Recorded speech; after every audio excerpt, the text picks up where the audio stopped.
warga Indonesia pecinta Hatsune Miku, ada kabar baik nih. Film The Broken World and Miku Who Can Sing bakal tayang di bioskop tanah air Mei 2025. Udah diumumin sama CGV Cinema dan CBI Pictures lewat Instagram. Meski detail bioskopnya masih misteri. Siap-siap nyiapin tiket dan merch Miku ya. Buat yang belum tahu, film ini ngangkat cerita Miku versi yang siap-siap kaget. Gak bisa nyanyi.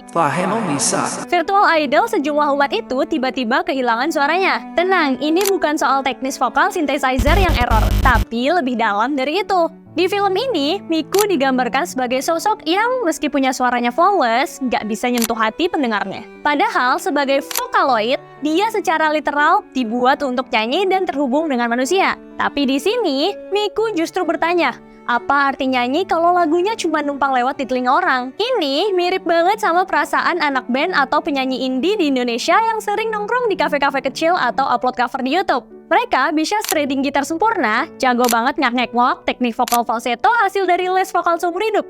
Tapi kok likes-nya ya gitu-gitu aja. Komentar juga cuma dari teman satu kos. Nah, Miku di film ini ngerasain hal yang serupa.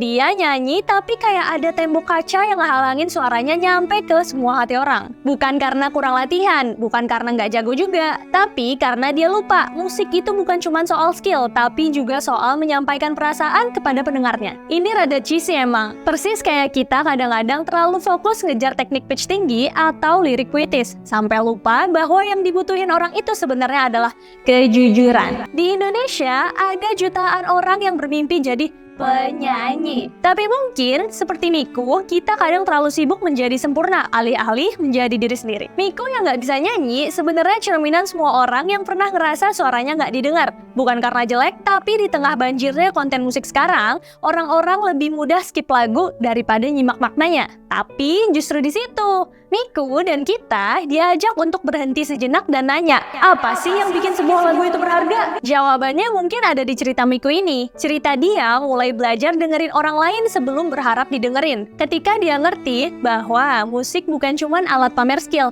tapi media berbagai cerita. Ibaratnya nih ya, lagu-lagu lawas Iwan Fals atau Sheila on 7 yang sampai sekarang masih dikenal.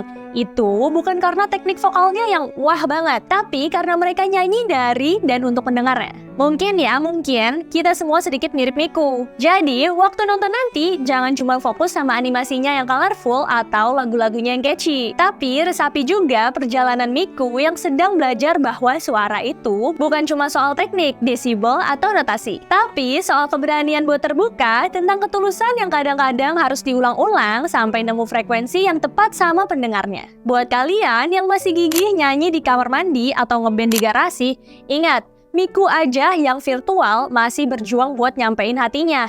Jadi, jangan nyerah kalau sekarang suara kamu nggak tenggelam di gemuruh dunia.